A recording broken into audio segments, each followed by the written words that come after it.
Assalamualaikum warahmatullahi wabarakatuh. Waalaikumsalam warahmatullahi wabarakatuh. Alhamdulillah wassalatu wassalamu ala Rasulillah Sayyidina wa Maulana Muhammad ibn Abdillah wa ala alihi wa sahbihi wa man tabi'ah hudahu wa walah, amma ba'd. Insyaallah kita membahas ini tentang konsekuensi iman. Kalau kemarin kita sudah membahas ya, mudah-mudahan pembahasan kemarin itu bukan sekedar kita pahami di pikiran kita, tapi juga meresap kepada keyakinan kita tentang bahwasanya kita diciptakan oleh Allah Subhanahu wa taala. Ya, tujuan hidup kita itu sudah ditentukan oleh Allah taala untuk taat, mengabdi, beribadah dan melaksanakan hukum-hukum Allah Subhanahu wa taala di muka bumi ini. Dan kita yakin, sadar bahwasanya kelak kita akan dihisab, diminta pertanggungjawaban oleh Allah Ta'ala tentang apa saja yang kita lakukan. Nah, pada kesempatan kali ini kita akan membahas semua yang kita yakini kemarin itu sudah kita buktikan secara akli, bukan sekedar doktrin, itu tentunya secara logis juga punya konsekuensi. Di mana tuntutan dari nas syariat, ya, kalau kita yakin ada Al-Quran itu adalah kalamullah, yakin bahwasanya Rasulullah Nabi Muhammad itu betul-betul utusan Allah, maka ada dua hal yang dituntut untuk kita lakukan. Yang pertama itu adalah tuntutan untuk kita membenarkan atau mengimaninya. Nah, ini yang kemudian para ulama sebut dengan akidah.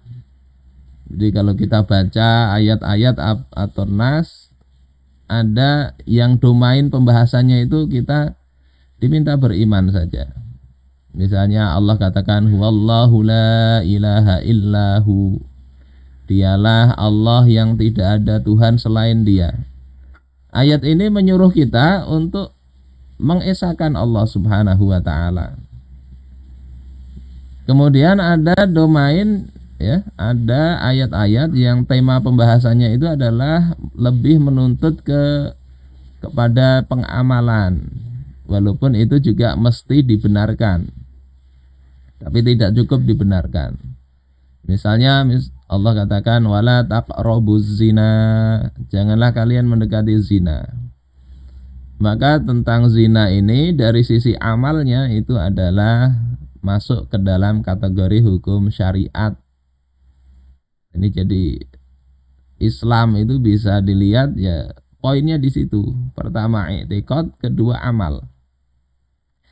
Nah, kalau bicara akidah ya, i'tiqad ini orang yang terkait dengan seruan ini cuma ada dua kategori. Pertama dia beriman, yang kedua dia kafir atau ingkar kepada apa yang dituntut untuk diimani.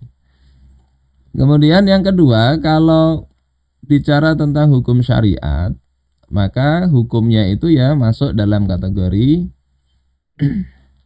nanti ada wajib, ada sunnah, ada mubah, ada makruh, ada haram. Ini kalau khitabul wad'i begitu. 5 hukum syariat. Nah, yang kita bahas masih di seputar sini, akidah. Apa sih akidah itu secara bahasa? Maknanya adalah ma'aqada alaihil qalb. Akidah itu adalah sesuatu yang diikat atau diyakini oleh hati. Itu akidah. Secara istilah ini mengutip dari Profesor Dr. Syekh Mahmud Saltaud yang dulunya Syekh Al-Azhar. Kata beliau, akidah itu adalah al-janibun nadhari, aspek keyakinan. Jadi bukan amalnya, tapi i'tiqad yang ada di dalam hati. Alladzi yatlubul iman bihi awalan, yang keyakinan itu menuntut untuk diimani pertama kali. Wa qabla kulli syai'in, dan diimani sebelum sesuatu yang lain. Jadi nggak usah bicara yang lain sebelum bicara iman. Ini kalau bicara orang yang nggak percaya kepada Islam.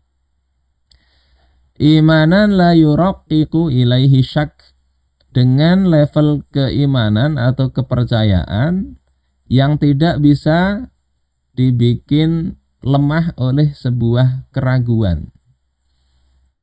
Jadi bukan sekedar percaya, tapi tingkat kepercayaannya itu nggak ada lagi keraguan. Kalau kita masih dikasih pertanyaan-pertanyaan sedikit ragu lagi, ya, maka itu berarti masih belum kita ambil sesuatu itu sebagai iman atau akidah kita. Wala tu'atsiru fihi syubhah, dan keimanan yang tidak dipengaruhi oleh syubhat atau kesamaran-kesamaran. Itu akidah, ya, begitu. Nah, isi akidah itu apa? Ini yang sudah kita bahas kemarin. Isi atau konten dari akidah itu adalah bagaimana pemikiran tentang menyeluruh tentang alam semesta, manusia dan hidup, tentang semua hal ini, kemudian dihubungkan dengan sebelum kehidupan itu apa dan setelahnya apa, serta hubungan ketiganya tentang kehidupan yang ada dengan sebelum dan setelahnya. Ini yang kalau kita lihat nanti rukun iman itu adalah hal mendasar di dalam akidah Islam. Jadi pemikiran mendasar dari akidah Islam. Sebelum dunia nanti ada Allah, nanti setelah dunia nanti ada iman kepada hari akhir. Untuk apa hidup di dunia dan sebagainya, ini ada iman kepada Nabi Muhammad SAW, kitab-kitabnya dan seterusnya. Ini tentang akidah begitu. Mudah-mudahan jelas ya. Kalau ada yang mau didiskusikan bisa langsung diinterupsi aja, ditanyakan, daripada nanti lupa ya. Saya jalan aja terus. Nah, bagaimana hubungan antara akidah dengan syariah dan yang lain itu dijelaskan oleh Syekh Kiai Haji Hasyim Asy'ari di dalam kitab beliau Adabul Alim wal Muta'allim. Kata beliau, at-tauhidu yujibul iman. Tauhid itu menuntut adanya iman. Faman la imana lahu la tauhidalah. Maka orang yang enggak beriman itu enggak bisa bicara tauhid. Dia enggak beriman. Gimana bicara mengesahkan Allah Ta'ala? Yang ujung-ujungnya itu justru yang kayak kemarin itu. Saya katakan percaya kepada Tuhan, tapi semua agama disamakan. Wal imanu yujibu syariah. Iman itu menuntut adanya ketundukan kepada syariat. Jadi enggak cukup sekedar iman percaya tapi syariat dibuang. Faman la syari'ata lahu la imana lahu wa la tauhidalah. Maka orang yang enggak mau tunduk kepada syariat, pada hakikatnya ya dia itu enggak beriman dan tidak bertauhid kepada Allah Ta'ala. Orang enggak mau kepada syariat Allah. Wa syari'atu tujibul adab. Syariah itu juga mengharuskan adanya adab. Adab itu kalau kita Al-Jurjani adalah bukan unggah-ungguh bahasa Jawa yang lewat orang tua bungkuk begitu, enggak begitu. Adab itu adalah apa-apa yang seseorang bisa menjaga diri dari hal-hal yang tidak semestinya, itu adab di situ. Kemudian faman la adaba lahu la syari'ata lahu wa la imana lahu wa la tauhidalah. Maka orang yang enggak beradab itu yang enggak sempurna imannya, mana ini? Tidak bisa dikatakan mengikuti syariat, tidak juga iman, tidak juga tauhid. Ini penjelasan yang cukup sederhana dari Kiai Haji Hasyim Asy'ari tentang hubungan tauhid dengan syariat dengan iman. Dan iman ini bukan sekedar percaya ya. Sebagaimana dikatakan oleh Imam Al-Hasan Al-Basri, seorang tabi'in. Beliau wafat tahun 110 Hijriah. Kata beliau, laisal iman bitamanni. Iman itu bukanlah dengan sekedar tamanni, angan-angan. berangan-angan itu ya nggak begitu mantap ya. Wala bitahalli, tidak juga sekedar berhias dengan sifat-sifat yang baik, pokoknya sudah bermoral lah, nggak cukup itu. Walakinnahu bima wuqira fis sudur, tetapi iman itu adalah dengan apa yang diagungkan di dalam jiwa, di dalam dada. Jadi bukan sekedar percaya, tapi itu ada keagungannya di situ. Kalau sekedar percaya nanti teori Pitagoras misalnya, nggak bisa dikatakan oh ini beriman kepada Pitagoras, nggak begitu. Kita percaya betul itu, tapi itu nggak sampai ke level ta'zim, nggak sampai ke level wuqira fis sudur. Namanya pengagungan itu ya ada sisi marah kalau memang itu dihina, sisi itu mesti ada. Namanya diagungkan. Sehingga sahabat Abu Bakar ketika Allah itu dilecehkan oleh Finhas, ya, sehingga mengatakan innallaha faqirun wa nahnu aghnia, kata Finhas, Allah itu miskin, kami yang kaya. Maka Abu Bakar marah itu. Rasulullah Shallallahu Alaihi Wasallam marah ketika sahabat itu mengabaikan penerapan hukum-hukum Islam.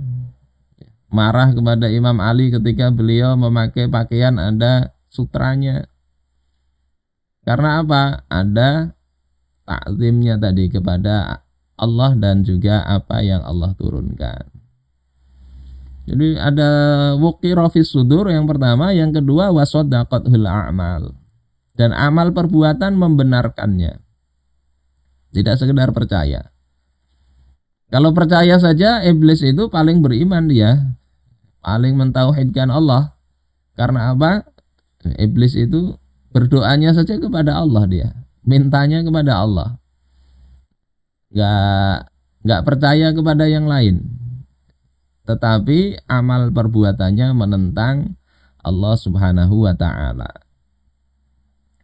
Ini bisa dirujuk di kitab Lataiful Ma'arif, ya. Nah, iman ini penting sekali. Kalau ini tidak ada, di dunia itu sengsara, di akhirat bakal lebih sengsara lagi. Ini kita lihat ya, walaupun kaya ya di negeri di Amerika Serikat itu, angka bunuh diri itu mengalami kenaikan 46.000 sekitar itu per tahun yang bunuh diri. Lebih besar dari Jepang, Amerika itu. Dan di Jepang itu walaupun juga kaya, itu nggak sedikit yang miskin, sehingga orang-orang yang nggak punya rumah itu ya, ada para gelandangan yang kadang memilih menjadi kriminal, milih di penjara untuk makan. Jadi ini potret kalau iman itu nggak jadi nggak jadi domain yang harus diperhatikan di dalam pembangunan, ketimpangannya luar biasa. Di dunia sudah begini, di akhirat itu lebih lagi. Nah, ini di dalam Sahih Muslim akan didatangkan pada hari kiamat bi an'ami ahli dunya, penduduk dunia yang paling sejahtera, paling banyak kesenangannya. Min ahlin nar, yang dia di akhirat nggak beruntung masuk neraka. Yaumal qiyamah, pada hari kiamat. Fayus bawa finnari sobgotan, kemudian dia dicelupkan ke dalam neraka 1 kali celupan. Masukkan sebentar, ambil lagi. Kemudian dikatakan, ya bena Adam, hal ra'aita khairan qattun. Wahai anak Adam, pernahkah engkau itu melihat kebaikan sedikit pun? Sebelum ini, pernah nggak merasakan nyaman itu? Hal marra bika na'imun, pernah engkau nggak merasakan nikmat itu? Maka dia katakan, la wallahi ya Rabb, tidak pernah demi Allah wahai Tuhan.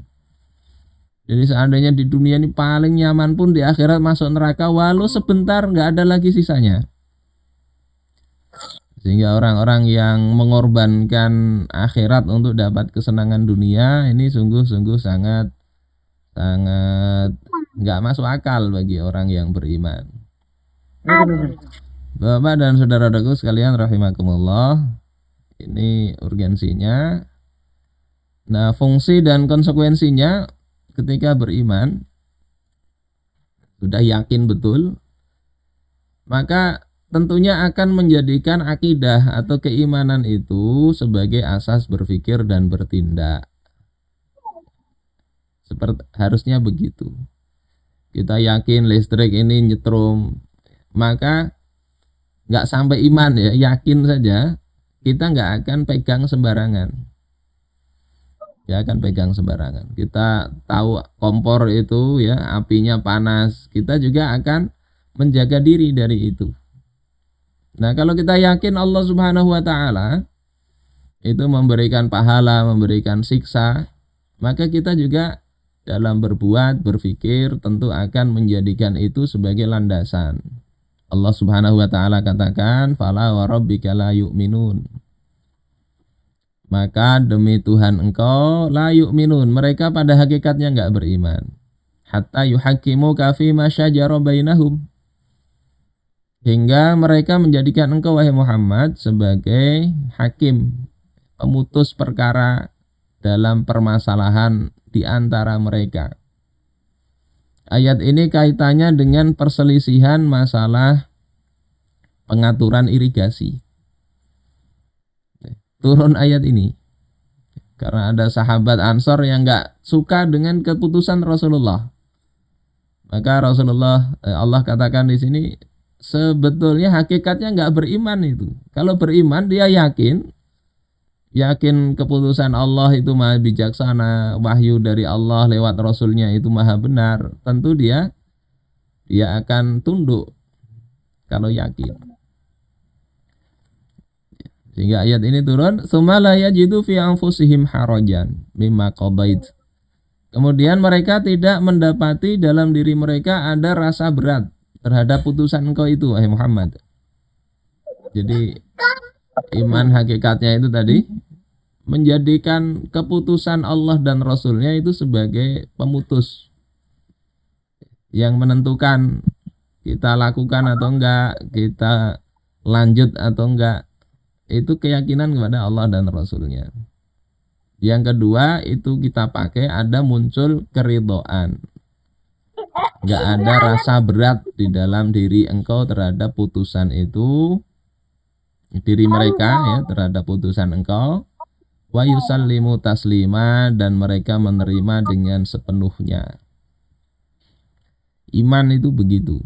Kalau kurang begini, hakikatnya masih belum sempurna iman kita ini. Bapak sekalian rahimakumullah. Nah, kalau kita lihat posisi iman tuh di sini. Ini suluk. Kalau dalam tasawuf ini sama kurang lebih ya. Artinya perbuatan manusia itu kan terjadi didorong oleh adanya kebutuhan jasmani dan naluri. Lapar, ingin makan, ya. Laki-laki ingin menikah dan sebagainya, ada dorongan itu. Nah, dorongan itu menuntut manusia untuk memuaskannya. Kalau lapar ya ada ingin bagaimana caranya supaya makan. Nah, dari sini manusia dibekali dengan otak, dia berpikir kayak apa caranya dapat duit, kayak apa caranya supaya dapat wanita dan seterusnya. Dia berpikir ini sudah kita bahas kemarin, harus memenuhi 4 syarat ini. Ada fakta yang terindra, ada indera yang berfungsi, otak yang sehat, dan informasi sebelumnya tentang fakta. Mikir itu ada makanan misalnya, atau ini ada duit dan seterusnya. Berpikir duit ini bisa untuk tadi memenuhi kebutuhan untuk makan dan keluarga. Nah, apa yang akan terjadi tindakannya? Apakah nanti dia jambret, apakah dia paksa untuk memberikan, ataukah dia bekerja atau untuk melakukan hal-hal yang lain ya, dia lakukan upaya itu tergantung pemahaman. Nah, mafahim di sini. Pemahaman ini terbentuk dari orang berpikir ketika diberi landasan berpikir tertentu. Jadi mikir seperti tadi, ada harta tadi, landasan berpikirnya apa? Nah, disinilah fungsi akidah sebetulnya. Akidah dan hal-hal yang sudah kita yakini itu yang membangun kita dalam berpikir, ya. Kemudian membentuk pemahaman bagi kita. Ada binian bungas banar misalnya. Istri kita sudah 4, ya, maka nggak boleh. Tapi ingin juga dapat, ini ceraikan 1. Ceraikan 1. Setelah dicek ternyata biniannya itu istri orang lain. Nah, sudah berhenti ya, sudah nggak ada jalan ke sana, nggak ada jalan. Tapi kalau landasan berpikirnya lain, dia nggak pakai Islam, sudah pakai apakah supaya istri orang lain tadi cerai dengan suaminya dan sebagainya. Ini ada perempuan tapi ternyata mahram, nggak boleh, nggak ada jalan. Itu kenapa bisa berpikir begitu? Ya, karena landasan berpikirnya terbentuk mafahim tadi. Mafahim ini bahasa sederhananya persepsi. Kita sudah bisa punya persepsi ini baik atau buruk. Landasannya akidah tadi. Ada orang ngaku memiliki langit, ya. Kemudian memiliki remote untuk AC besar yang ada di langit. Nah, kalau kita mikirnya landasannya akidah, ini orang nggak bener ini. Nggak usah punya landasan akidah, ini juga ini orangnya error.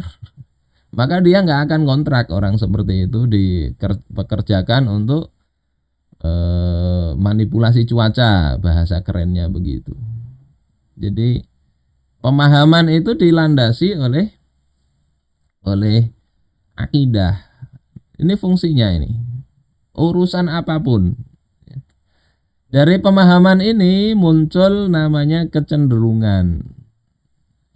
Kalau sudah punya persepsi ini baik, ini buruk, kalau dia persepsinya baik, dia akan cenderung untuk melakukannya. Tapi kalau buruk, dia akan cenderung menghindarinya. Ini dalam hal apapun. Nah, dari kecenderungan itu bisa terbentuk perilaku. Walaupun tidak mesti otomatis di sini. Ada orang yang sudah keinginannya baik, ingin ngaji, ingin taat kepada Allah Ta'ala. Ada kecenderungan itu. Tapi ada nafsu yang lain yang, wah ini gimana ini, susah inilah. Akhirnya nggak jadi. Tapi sudah sampai sini, sudah lumayan, mudah-mudahan Allah kasih namanya hidayah tadi, sehingga hal-hal yang sudah dia pikirkan baik itu tinggal dia diberi kekuatan melaksanakannya. Nah, di sini fungsi akidah ya. Fungsi akidah di sini. Sehingga pikiran maupun perbuatan itu semua terkoneksi, terhubung dan distandarisasi dengan keyakinan tadi. Nah, ini yang kata orang barat nih, fundamentalis itu begitu. Bahasa kasarnya, karena semua hal itu dia standarisasi. Bener nggak? Kalau bener lakukan, kalau enggak stop. Semua begitu. Dan standarnya satu, yakni hukum-hukum Allah Subhanahu wa Ta'ala. Orang beriman mestinya begitu.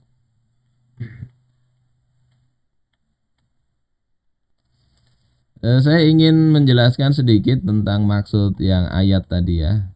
Ayat ini yang mereka pada hakikatnya nggak beriman hingga memutuskan perkara yang terjadi di antara mereka, itu menjadikan Rasulullah sebagai pemutus.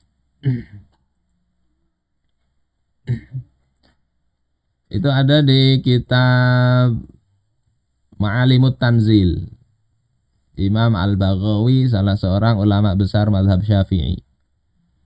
Tapi ini persisnya bukan tafsir ayat tersebut, tapi ayat Al-Maidah ya, yang wa man lam yahkum bima anzalallah faulaika humul kafirun.